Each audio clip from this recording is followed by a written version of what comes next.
الفيلم ده مستوحى من قصة حقيقية حصلت في جورجيا، وبتبدأ القصة سنة 1985 مع تاجر مخدرات راكب طيارة ومعاه شنط كتير فيها كمية كبيرة من الكوكايين، وبيكون المفروض إنه ينط من الطيارة بالكمية اللي معاه دي، بس للأسف دماغه بتخبط في الباب وبيقع من غير ما يفتح الباراشوت، والمخدرات اللي معاه دي كلها بتقع في الغابة. بعد كده بنشوف أولاف وإليسا واللي بيقضوا أجازتهم في الغابة علشان يجهزوا مع بعض ترتيبات الفرح بتاعهم، وبيتفقوا على أسامي ولادهم وهيقدموا ايه للمعازيم وكل حاجه، وبيفضلوا يتمشوا في الغابه لحد ما بيشوفوا دب اسود في مكان قريب منهم. واولاف بيقول لإليسا ما تخافيش لان الدببه السوداء معروفه انها مش مؤذيه زي الدببه البني. هو بيطلع الكاميرا بتاعته وبيفضل يصور فيها، لكنه بيلاحظ ان سلوك الدبه مختلف شويه وعماله تخبط دماغها في الشجره وزي ما يكون في حاجه غريبه فيها. وفجاه الدبه بتهجم عليهم وبتاخد إليسا، واولاف بيحاول يمد ايده علشان ينقذها لكن الدبه بتخلص عليها. وبنشوف بعد كده اخبار منتشره في كل مكان عن واحد مات في الغابه بعد ما فشل انه يفتح الباراشوت بتاعه، وانهم لقوا معاه كميه كبيره من الكوكايين والمتوقع ان في كميه اكبر منها مش لاقيينها. وبنشوف المحقق بوب وهو بيفتش في مكان الحادثه وبيقول انه يعرف الشخص اللي مات ده وان اسمه اندرو ثورنتون، وانه واحد من رجاله السيد سيد واللي يبقى من اكبر تجار المخدرات وليه قضايا كتير وتعامل مع العصابات في كولومبيا. وبنروح بعد كده للسيد سيد وهو قاعد مع ديفيد المساعد بتاعه وبيقول له على اللي حصل والكميه اللي لقوها مع اندرو، وان في كميه اكبر مفقوده في الغابه في جورجيا. هو بيطلب منه ان هو يروح هناك ويلاقي الكميه دي لان الناس اللي بيتعامل معاهم مش هيسامحوه وهيطلبوا فلوسهم، وده هيدخلهم في مشاكل كتير جدا. وكمان بيطلب منه انه ياخد ايدي ابنه معاه لانه من ساعه ما مراته ماتت وهو حزين ومش بيظهر خالص، وكمان سايب ابنه جيب هنا وسيد هو اللي بياخد باله منه. وبيقول له سيد انا تاجر مخدرات ودور الجد الحنين ده مش لايق عليا خالص وان انا اخد بالي من حفيدي والكلام ده. وفعلا بيروح ديفيد علشان يقابل ايدي واللي بيكون قاعد في حانه بيشرب وحزين، فبيقول له ديفيد انت حزين ليه؟ فبيقول له إد انها ما جاتش على قد موت مراتي بس، ده انا كمان رحت عملت تاتو باسمها على جسمي والراجل عمل التاتو باسم غلط وبدل ما يكتب جوان عملها جون. فبيقول له ديفيد يهدى وهو هياخده معاه في رحله لجورجيا علشان يغير جو هناك، وكده كده هو عنده مهمه تبع السيد سيد والده وهيخلصوها مع بعض. وايدي بيوافق. بعدها بنروح لديدي البنت الصغيره اللي قاعده في البيت ومامتها بتقول لها انها عندها شيفت في المستشفى النهارده وهتتاخر، وبنعرف ان ساري مامتها شغاله ممرضه، وبنشوف ان علاقه ديدي بمامتها كويسه وان هم اصحاب مع بعض. لكن لما بتمشي ساري بنشوف ان ديدي مش رايحه المدرسه ولا حاجه وانها متفقه مع صديقها هنري ان هو يعدي عليها علشان يروحوا الغابه مع بعض ويرسموا الشلال ويعيشوا حياه المغامره. بعد كده بنروح للمحقق بوب واللي بيكون قاعد في المكتب وبينادي على المساعده بتاعته ريبيا وبيقول لها انه هيسيب معاها الكلبه بتاعته روزيتا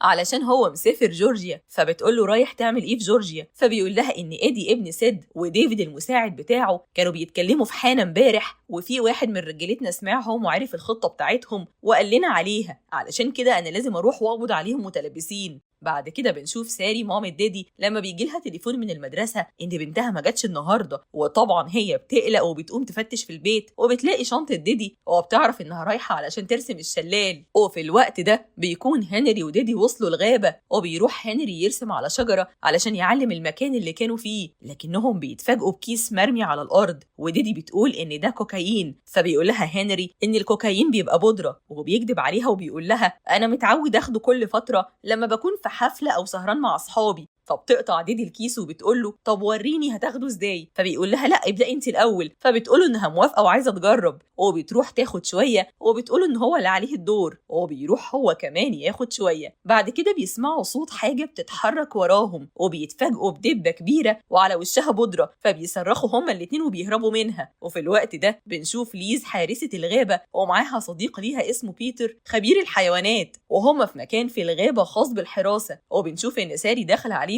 وبتسألهم لو كان حد فيهم شاف بنتها، فبيقولوا لها ان الاطفال بتتوه في المكان ده كتير وما تقلقش واكيد هيلاقوها. فبتقول لهم ان بنتها مش تايهه وانها جايه هنا بمزاجها علشان ترسم الشلال. فبيعرفوها انهم كده كده رايحين عند الشلال وممكن تروح معاهم. وفي الوقت ده بيكون ديفيد وايدي لسه واصلين الغابة، وديفيد بيقول انه هينزل يدخل الحمام ويرجع تاني، ولما بيدخل بيتفاجئ ب3 شباب في الحمام وبيقولوا له يطلع اللي معاه بدل ما يقتلوه، لكنه بيقدر يضربهم بكل سهولة وبيوقعهم كلهم وبيغمى عليهم. لكن المشكلة ان واحد منهم بيطعنه بالسكينة في ظهره، وبعد شوية بيجي ايدي علشان يطمن عليه وبيقول له انت اتأخرت ليه؟ ولما بيدخل بيلاقي ال3 شباب كلهم مغمى عليهم، بس بيتفاجئ لما بيطلع من جيب واحد فيهم كيس كوكايين، وديفيد بيقول ان دي بداية كويسة، وبيصحي الشاب اللي لقوا معاه الكوكايين ده وبيقول له لازم تقول لنا على مكان الكوكايين كله فين. والشاب ده بيقول له انه مش عارف اي حاجة وهم لقوا الكيس ده بس. لكن ديفيد بيقول له انا خلصت عليكم انتوا ال3 في 15 ثانية، تفتكر هعمل فيك ايه وانت لوحدك ومدروخ كده؟ وبيقول لايدي هات لي المسدس من العربية، والشاب بيخاف وبيقول له انه هيقول له على كل حاجة، وبيعرفوا انهم لقوا كمية كبيرة وكانوا هيرجعوا ياخدوها تاني بالليل، فبيقوموا ديفيد علشان يعرف منه مكان الكوكايين كله. بعدها بنشوف ساري لما بتوصل الغابة مع ليز الحارسة وبيتر خبير الحيوانات، وبيسمعوا صوت هنري بينادي عليهم، ولما بتروح ناحية مصدر الصوت بتلاقي ان هنري متشعلق في شجرة وخايف، وبتسأله انت بتعمل ايه هنا وفين ديدي؟ فبيقول لها ان في دب متوحش هجم عليهم وديدي هربت وهو طلع هنا. فبيقطعوا بيتر وبيقول له ان الدببة مش متوحشة وانها كائنات مسالمة جدا، لكنه ما بيلحقش حتى يكمل كلامه وبيتفاجئ بالدب من وراه وبيسحبه، وعلى طول ليز بتجري تستخبى وساري هي كمان بتجري تستخبى، والاتنين بيكونوا خايفين جدا، وبيتر بيفضل يقاوم في الدب لحد ما بيقدر يفلت منه، وبيفضل يزحف لحد ما بيلاقي نفسه دايس في كمية كبيرة من الكوكايين وبتسيب أثر على جسمه كله. لكن الدب بيكون رايح على ليز وبيهاجمها، وليز بتقدر تهرب منه هي كمان وبتقول إنها هترجع مكتب الحراسة وهتطلب مساعدة. وبيتر بيكون طلع يتسلق شجرة هو كمان، وبيقول لهنري أنا أول مرة أشوف دب بيتصرف بالطريقة دي. فبيقول له هنري ما أنا قلت لك إنه متوحش، عملت لي فيها صديق الحيوان، أهو كان هيموتنا كلنا. وبيعرفوا إن الدب ده بيتعاطى الكوكايين، وبيتر بيهدى شوية وبيقول له أنا أول ما شفتك فوق قلت هو ليه طالع المكان العالي ده؟ فبيقول له هنري علشان الدببة مش بتعرف تتسلق. لكن بيتر بيصدمه وبيقول له إن الدببة بتتسلق الأماكن العالية عادي جدا، وفعلا الدب بيظهر وبيتسلق الشجرة اللي عليها هنري، وهنري بيحاول إن هو يتفاداه وبيفضل يضربه برجله علشان يبعد عنه. لكن من الناحية التانية بيكون بيتر بيعدل هدومه فبينزل منه كمية من الكوكايين اللي داس فيها لما كان بيهرب، وساعتها الدبة بتسيب الشجرة اللي هنري عليها وبتنزل بسرعة وبتتسلق الشجرة اللي عليها بيتر، وبتفضل تضرب فيه لحد ما بتخلص عليه علشان تشم كل الكوكايين اللي كان على جسمه. وساري بتقول لهنري يستغل الموقف وينزل بسرعة، وفعلا بينزل هنري وبيهرب هو وساري من المكان ده. وبتسأله ساري هي ديدي لما هربت كانت عايشة؟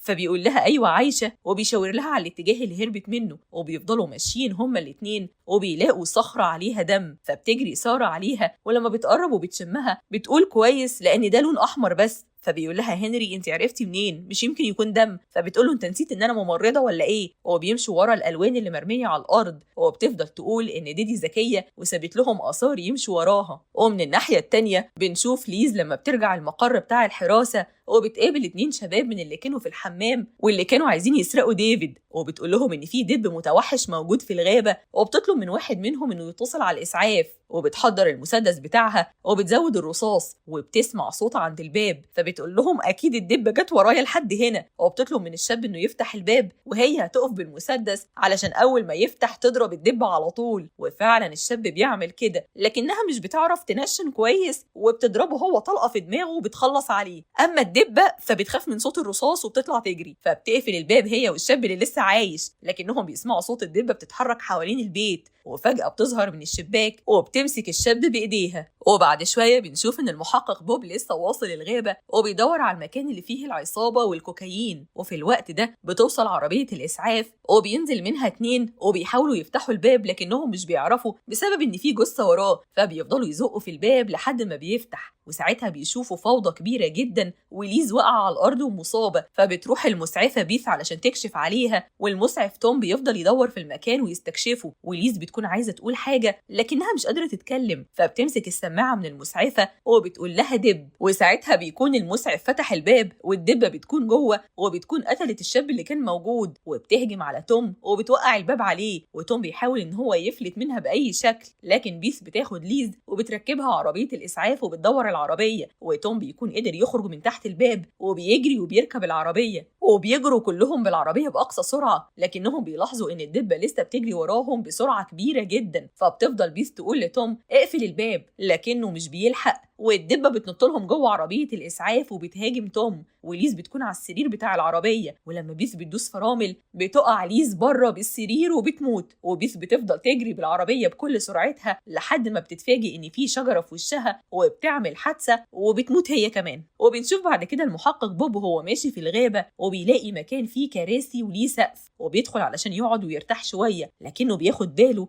ان في شنطة محطوطة عند السقف، وبتكون دي واحدة من الشنط بتاعة الكوكايين. وبعد شوية بيوصل ديفيد وإيدي ومعاهم الشاب اللي هيقول لهم على مكان الكوكايين، وبيسألوا ديفيد عن مكان الشنطة، فبيقولوا إنها كانت هنا لكنها دلوقتي مش موجودة، وديفيد بيتضايق وبيكون فاكر إن الشاب بيضحك عليهم، وفجأة بيظهر المحقق بوب من فوق السقف وبيوجه المسدس ناحية ديفيد وبيقول له يسلم نفسه ويرمي السلاح، وإيدي والشاب بيرفعوا ايديهم وبيستسلموا، لكن ديفيد بيحاول انه يضربه، وساعتها المحقق بيفاجئه وبيضربه بالنار في ايده وبيقطع له صباعين، فبياخد ديفيد المسدس بسرعه وبيجري يقف تحت السقف، والمحقق بيقول له يسلم نفسه بدل ما يقتله، وبيأمر ايدي والشاب التاني ان هما يناموا على الارض وما يتحركوش، وبيفضلوا على كده شويه لحد ما بتظهر الدبه وبتقرب منهم، وبيفضلوا كلهم حذرين منها لحد ما بتقرب من ايدي وبتنام فوقه، وايدي بيفضل ينادي عليهم ويقول لهم انه مش قادر يتنفس وبيطلب منهم المساعده، فبيتكلم ديفيد مع المحقق وبيقول له احنا لازم نعمل هدنه مع بعض علشان ننقذ نفسنا من الموقف ده، والمحقق بيوافق وبيقول له يروح يشوف ايدي، لكن لما ديفيد بيقرب بيقع من جيبه الكيس اللي فيه الكوكايين، وساعتها الدبه بتشم الكيس وبتقوم من على ايدي وبتبلع الكيس كله، بعدها بتفضل تعمل حركات غريبه وبتقوم تحضن ايدي وبترقص معاه، وبيكون واضح انها مبسوطه، وكلهم بيقولوا لايدي يهدى وما يفكرش خالص ان دي دبه اللي بترقص او بتلعب معاه، ويفكر في اي حاجه تانية، لحد ما المحقق بينادي على الدبه وبيفتح كيس من الكوكايين وبيرمي شويه منه على الارض وبيرمي لها الباقي بعيد علشان تبعد عنهم.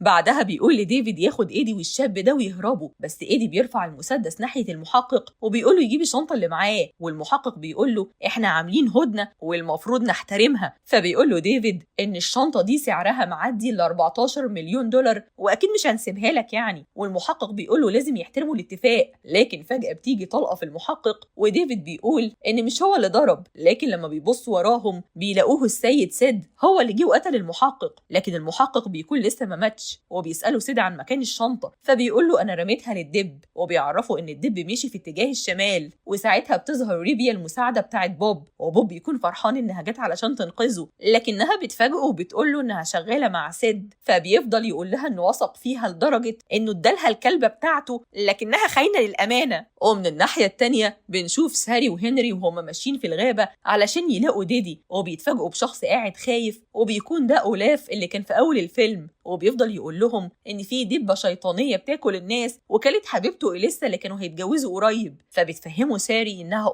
وجايه تدور على بنتها وتحميها من الدبه دي، واولاف بيقول لها انه شاف بنت صغيره بالمواصفات دي دخلت الكهف، فبتشكره ساري وبتاخد منه كشاف وبتدخل الكهف علشان تدور عليها، ولما بتدخل هي وهنري بتكون الدنيا ضلمه جدا وهم خايفين يمشوا، لكنهم بيفضلوا ينادوا على ديدي لحد ما بيلاقوها وبيلاقوا معاها دبين صغيرين، وبتكون ساري خايفه منهم، لكن ديدي بتقول لها ان هم مش مؤذيين وبيكونوا دول ولاد الدبه الكبيره، وساري بتفضل تحضن فيها وبتعرفها انها ذكيه لما سابت الالوان علشان تعمل لهم طريق يمشوا عليه، وبتقول لها انا عرفت كل حاجه وهنري حكالي كل حاجه عن الرحله بتاعتكم، فبتقول ديدي لهنري يعني انت حكيت لها على الكوكايين اللي احنا جربناه، فبتقول لها ساري انه ما قالش دي بس هي كانت شاكه ودلوقتي اتاكدت خلاص، وبتاخدها وبتمشي في الاتجاه التاني علشان يخرجوا من الكهف، لكنهم بيتفاجئوا ان في شلال، وبيكون ده الشلال اللي ديدي وهنري اصلا رايحين علشانه، وبيفضلوا ماشيين ومش عارفين يعملوا ايه لحد ما بيسمعوا صوت حد جاي عليهم، وبيكون ده سيد وايدي وديفيد، ولما بيشوفوهم بتقول لهم ساري انها ما تعرفهمش ومش عايزه حاجه غير انها تخرج مع اولادها من هنا، لكن سيد بياخد باله ان في شنطه متعلقه من الشنط بتاعه الكوكايين، وبيقول لها انه مش هيخرج من هنا ولا هيخلي حد يخرج الا لما ياخد الشنط دي، وبيطلب من ديفيد انه يجيب الشنطه، لكن ديفيد بيحاول ومش بيعرف بسبب انها في مكان عالي. وساعتها الدببه الصغيرين بيهجموا على سيد علشان ريحه الكوكايين اللي معاه، لان هم كمان على وشهم بودره. فبيطلب سيد من ديفيد انه يضرب الدببه دي بالنار ويخلص عليهم، بس ديفيد بيرفض وبيتضايق سيد منه وبيقول له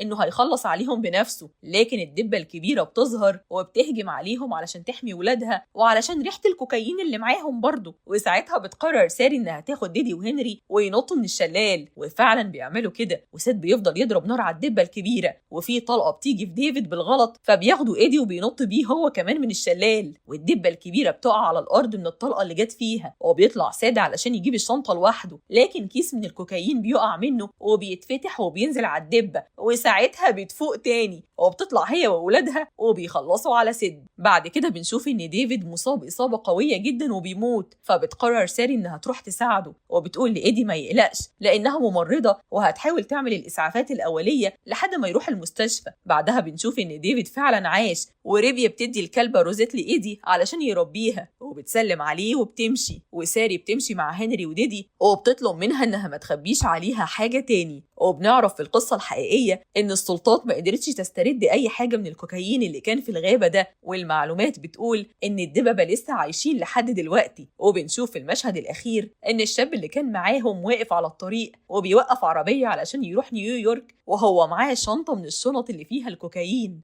اما ايدي فبيرجع لابنه وبيربوا الكلبه وبيعيشوا في هدوء. وبكده بيكون خلص فيلم النهارده. لو عجبك الملخص ما تنساش تعمل لايك وشير وسبسكرايب لقناة اليوتيوب ولصفحة الفيسبوك، ولو بتحب الملخصات الكوميدية تابعوني على قناة وصفحة مروة القاضي.